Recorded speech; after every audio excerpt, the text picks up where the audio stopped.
ప్రేక్షకులందరూ నమస్కారం. ఈరోజు మన స్టూడియోలో ప్రముఖ తంత్ర జ్యోతిష్యులు, జ్యోతిష రత్న, జ్యోతిష సామ్రాట్ చింతా రుక్మాన్ గదరావు గారు మనతో ఉన్నారు. గురుగారితో మాట్లాడేద్దాం. నమస్కారం గురుగారు. మాతృదేవోభవ, పితృదేవోభవ, ఆచార్య దేవోభవ. గురుగారు, జూలై మాసంలో సింహరాశి వారి పరిస్థితి ఓవరాల్గా ఈ నెల ఎలా ఉండబోతుంది? ఎలాంటి జాగ్రత్తలు, పరిహారాలు తీసుకుంటే బాగుంటుంది అంటారు? 2025 జూలై మాసంలో సింహరాశి వాళ్ళు తీసుకోవాల్సినటువంటి జాగ్రత్తలు, వీళ్ళకు ఈ నెలలో ధీమా ఎక్కువ ఉంటుంది. ఓవర్ కాన్ఫిడెన్స్ ఖచ్చితంగా ఉంటుంది. నాకు అన్నీ జరుగుతాయి, నాకు అన్నీ అవుతాయి, నాకు అన్నీ వస్తాయి. ఎందుకంటే రాష్ట్రాధిపతి లాభంలోకి వచ్చినాడు. రవి లాభంలో ఉన్నప్పుడు ధీమా ఇచ్చేస్తాడు, ధైర్యాన్ని ఇచ్చేస్తాడు. మంచిదే క్వాలిటీ ఇది. కానీ లగ్నం అంటే రాశిలోనే కేతు వచ్చాడు. కేతు అంటే ఏమి? తలలేని గ్రహము, హెడ్లెస్ ప్లానెట్. రాశిలోకే కుజుడు వచ్చాడు. కుజుడు అంటే షార్ట్ టెంపర్, ఆవేశం, తొందరపాటు, ఏదైనా కాకపోతే తట్టుకోలేకపోవడం, సెకండ్లో అయిపోవాలి, బండి తోలిన వేగంగా తోలడము, పెద్ద సైలెన్సర్ పెట్టుకొని ఓన్ సౌండ్ చేస్తూ వెళ్ళడము, ఇటువంటివన్నీ కుజుడే కారకుడు. ఇది మైనస్. సప్తమంలో రాహు ఉన్నాడు, చాలా కేర్ఫుల్గా ఉండాలి. రాహును గురువు చూస్తున్నాడు, అది ఓకే, కానీ కొంతకాలమే. కానీ రాహు 1.5 year ఉంటాడు, గురువు 1 year ఉంటాడు. ఈ రాహు ఈ రాశికి బద్ధ శత్రువు. రవికి మొదటి శత్రువు శని రాహులే. రాహువు శని ఇంట్లో ఉంటూ సింహరాశిని వీక్షిస్తున్నాడు. అంటే సప్తమ స్థానం అంటే లైఫ్ పార్ట్నర్, పీనిస్ పార్ట్నర్. ఏమన్నా వీళ్ళు ఏదైనా పొరపాటు చేస్తే వాళ్ళని ఫేస్ చేయాల్సి వస్తుంది, వ్యాపారం నష్టపోవాల్సి వస్తుంది, జీవిత భాగస్వామితో గొడవలు పడాల్సి వస్తుంది. మిస్అండర్స్టాండింగ్ అయితే ఉంటుందంటారు ఖచ్చితంగా. రాహువు ఎంత ఎందున్నా రాహువు నియంత్రించలేరు కదా. కానీ అన్నిటికన్నా ముఖ్యమైనది, అన్నింటినీ ఎన్ని నేను చెప్పినా అన్నీ మళ్ళీ దారిలోకి వస్తాయి. ఎలా వస్తాయంటే గురువు లాభంలో ఉన్నాడు. ఈ రాశికి పంచమాధిపతి గురువు లాభంలో ఉన్నాడు. వీళ్ళు సహజంగానే పొగిడితే చాలు వీళ్ళని, వీళ్ళ సహజ లక్షణం. ఏమైనా చేస్తారు, బీగాలు ఇచ్చేస్తారు, డాక్యుమెంట్స్ సంతకాలు పెట్టేస్తారు, ఇంకా యావదాస్తిని అంతా కూడా ఇచ్చేస్తారు. వీళ్ళు పొగుడుతా, నువ్వు గొప్పోడు, నీకు మించిన లేరు అంటా ఉంటే చాలు. అది వీళ్ళకి బలహీనత. దాన్ని వీళ్ళు సవరించుకోవాలి. దాని తగినట్టే ఇప్పుడు లాభంలోకి రవి వచ్చాడు. దాని బెనిఫిట్ కూడా ఇస్తాడు ఆయన. లాభంలో రవి వచ్చాడు, బెనిఫిట్ కూడా ఇస్తాడు. బెనిఫిట్ కూడా వస్తుంది, వచ్చేది కూడా వీళ్ళకి తెలుస్తుంది. కానీ లగ్నంలో కేతు ఉండడం వల్ల హెడ్ఏక్ రావడము, హెయిర్ ఫాలింగ్ రావడము, తలకు దెబ్బ తగలడము, ఇలాంటివి జరుగుతాయి. కాబట్టి వీళ్ళు ఇప్పుడు పితృ ఆరాధన ఖచ్చితంగా చేయాలి. పితృ ఆరాధన అంటే పూర్వీకులకు ఖచ్చితంగా సింహరాశి వాళ్ళు ఆరాధన చేసి తీరాల్సిందే. అన్నదానము, నీటి దానం చేసి తీరాల్సిందే. అదేవిధంగా కులదైవారాధన చేసి తీరాల్సిందే. ఇది తప్పదు వీళ్ళకు. అంటే పితృ నక్షత్రము మఖా నక్షత్రంతో ఈ రాశి ప్రారంభమవుతుంది కాబట్టి ఇది పితృరాశి. ఇవి చేస్తూ ఉంటే అదే నక్షత్రానికి అధిపతి కేతు రాశిలోకి వచ్చాడు. ఒక పక్క వైరాగ్యం కూడా పెరుగుతుంది వీళ్ళకు. ఎంత వస్తే ఏముంది, ఏది శాశ్వతం కాదని వైరాగ్యం కూడా పెరుగుతుంది. కుజుడు వచ్చాడు. కుజుడు వస్తే ఆలస్యం లేకుండా వెంటనే ఏదైనా చేసేయాలి, తొందరపాటు ఉంటుంది, విరక్తి ఉంటుంది, ధీమా ఉంటుంది. రాహు వచ్చేకాడికి ఏమాత్రం ఏమరపాటు కూడా మోసము జరుగుతుంది. ఇన్ని ఉన్నాయి ఇప్పుడు సింహరాశిలో. శుభ అశుభ మిశ్రమాలు ఉన్నాయి. లాభంలో రవి గురువు ఉండడం శుభ పరిణామం. 10వ ఇంట్లో శుక్రుడు ఉండడం కూడా మంచిదే. శుక్రుడు ఈ రాశికి మంచివాడు కాదు. ఆయన స్వస్థానంలో 10వ ఇంట్లో శుభగ్రహం ఉండడం అమలయోగం అంటారు. కాబట్టి ఏదైనా టూర్స్ అంటే తీర్థయాత్రలకు సంబంధించి కాదు, మామూలుగా ఉంటాయి కదా, కొంచెం ఫ్యాషన్గా ఉంటాయి కదా, పుణ్యక్షేత్రాలు కాకుండా ఉండే టూర్లు వెళ్ళాలనిపిస్తుంది, వెళ్తారు కూడా. పుణ్యక్షేత్రాలు కూడా వెళ్తారు, కానీ కుజకేతుల యొక్క ప్రభావం వల్ల అంత ఎంజాయ్ చేయలేరు. అంటే ఎక్కువ ఎక్స్ప్లోర్ చేయాలి, ఎంజాయ్ చేయాలి అనే ఒక భావన అయితే ఉంటుంది. కాబట్టి ఇక్కడ శుభమే కొంత ఎక్కువే వీళ్ళకు. నేను చెప్పిన అశుభాలతో కొంచెం తక్కువే.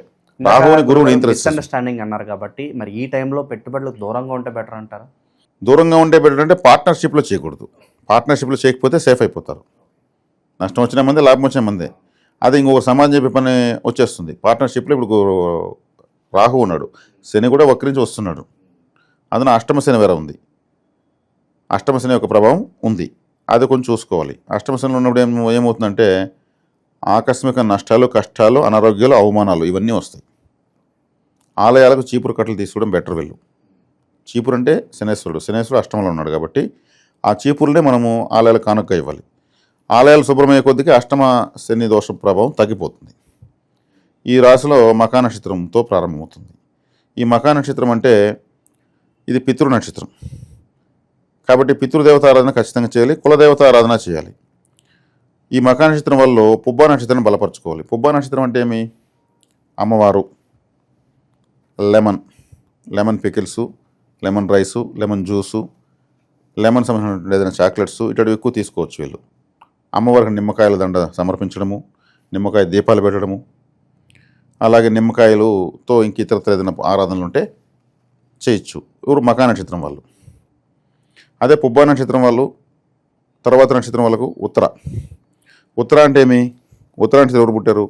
అర్జునుడు, అయ్యప్ప స్వామి మాల వేయచ్చు. అర్జునుడు అంటే ఏమి? భగవద్గీత.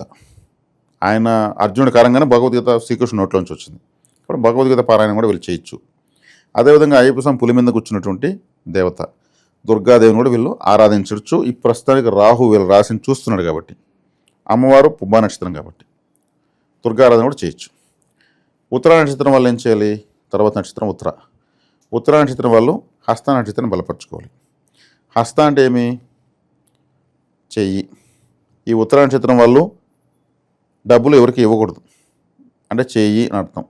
ఇస్తే తిరిగి రాదు, దానం చేసాం అనుకోవడం ఇంకా అంతే. కాబట్టి ఎవరికి ఇవ్వకూడదు, వేరే వాళ్ళకు డబ్బులు ఇవ్వకూడదు. వీలుగా ఉంటే వేరే వాళ్ళ దగ్గర తీసుకోవచ్చు. హస్త నక్షత్రం వీళ్ళు సంపత్తారు కాబట్టి వేరే వాళ్ళ చేత తీసుకోవచ్చు. వీళ్ళు ఇచ్చారంటే వెళ్ళిపోతుంది, వేరే వాళ్ళ హస్తగతం అయిపోతుంది. కాబట్టి హస్త నక్షత్రంలో ఎవరు ఉంటారంటే చేత్తో చేసే పనులు ఏమున్నాయి? ఆడిటింగ్ అంతా ఉన్నాయి. ఆరాధనలు, సూర్య నమస్కారాలు.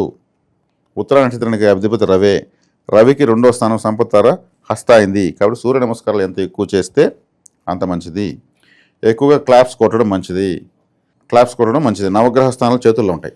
మరీ ముఖ్యంగా వీళ్ళు హస్త నక్షత్రం సంపత్తారకు వచ్చిన ఉత్తర నక్షత్రం వాళ్ళు ఎక్కువ క్లాప్స్ కొడుతుండడము, చేతులతో ఎక్సర్సైజ్ చేయడము, నమస్కారాలు చేయడము, యోగా మాస్టర్ కావడము, నేర్పించేటువంటి మాస్టర్ కావడము, ఇవన్నీ చేస్తూ ఉంటే వీళ్ళకు సంపద. అంటే ఇటువంటి నేర్పించే వాళ్ళంతా కూడా ఉత్తర నక్షత్రంలో ఉంటూ అవి సెలెక్ట్ చేసుకుంటారు.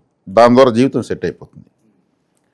కాబట్టి ఈ నక్షత్రంలో ఉన్నటువంటి ఈ రాశిలో ఉన్న నక్షత్రాల వాళ్ళు చేసుకుంటున్న ఆరాధనలు ఇవి. ఓవరాల్గా సింహరాశి వాళ్ళు పితృదేవతారాధన, కులదేవతారాధన, నీటి దానము, అన్నదానం ఖచ్చితంగా చేయాలి. శుభకార్యాలు జరగడానికి ఆస్కారం కనిపిస్తుంది. ఖచ్చితంగా ఉందండి. శుభకార్యాలు జరగడానికి ఆస్కారం ఉంది. వివాహ విషయంలో మోసపోయేదానికి అవకాశం ఉంది. రాహువు భార్య లేదా భర్త స్థానంలో లైఫ్ పార్ట్నర్ అనే ప్లేస్లో ఉన్నాడు. వీళ్ళు ఏం చేయాలంటే వివాహ ప్రయత్నాలు చేసేటప్పుడు, ఉదాహరణకు ఒక అబ్బాయి సింహరాశిలో ఉన్నాడు. ఇప్పుడు ఆ అబ్బాయికి పెళ్లి చూస్తున్నారు. వీళ్ళ పేరెంట్స్ ఏం చేయాలి? మా జాతకము మా అబ్బాయిదని ఇవ్వకూడదు. వీళ్ళు వేరే వాళ్ళ చేతికి ఏమి ఇవ్వకూడదని చెప్పాను కదా, ఇవ్వకూడదు. ఇస్తే ఏమవుతుందంటే అవతల వాళ్ళ అమ్మాయి జాతకాన్ని ఈ అబ్బాయి జాతకానికి ఎలా డ్రాయింగ్ వేస్తే సరిపోతుందో అలా వేసుకొచ్చి ఇస్తారు వాళ్ళు. అప్పుడు బాగుందండి, సూపర్ అంటారు. వీళ్ళేం చేయాలి? మీ జాతకం ఇవ్వండి, అమ్మాయి జాతకం ఇవ్వండి. వాళ్ళ జాతకం వీళ్ళు తీసుకోవాలి, కానీ వీళ్ళ జాతకం వాళ్ళకి ఇస్తే ఏమింది అనుకూలంగా ఉండేట్టుగా వేసుకొచ్చి ఇస్తారు. వీళ్ళు ఎవరి దగ్గరికి వెళ్తున్నా కానీ జ్యోతిషుడు బాగానే ఉందనే చెప్తాడు, ఎందుకంటే అలా చేసుకుని వచ్చారు కాబట్టి.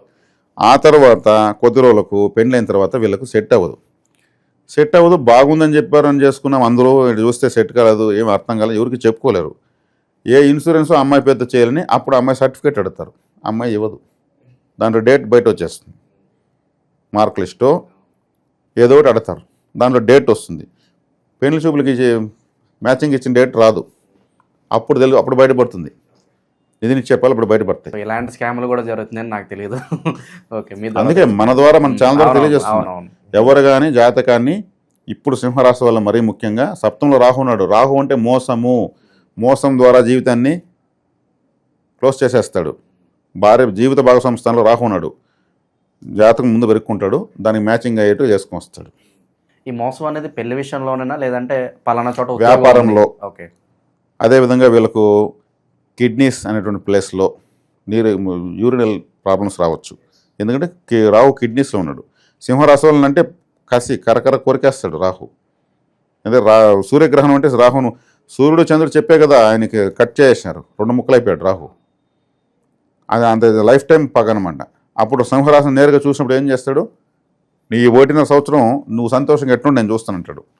రాహు శక్తిలో చాలా బలవంతుడు, అధికారంలో రవి బలవంతుడు, తన రూల్స్ అండ్ రెగ్యులేషన్స్ని అమలుపరచడంలో శని బలవంతుడు. గురువు అంటారు కానీ గురువు ఆయన అన్నీ తెలిసినాడు కాబట్టి ఆయన మొహమాటం ఎక్కువ, ఖచ్చితంగా మాట్లాడలేడు. ఉన్నది ఉన్నట్టు చూసుకొని పోండి ఆయన అంటాడు గురువు అంటే. ఇంకేం చెప్తాడు? వీళ్ళే అసలు జీవితాన్ని శాసించేది. రాహు ఎవరి మాట వినడు, మోనార్క్. సింహరాశికి అసలు అందుకే వివాహం అనే విషయంలో ఉన్నాడు కాబట్టి నేను చెప్తున్న జాతకము మీరు తీసుకోండి.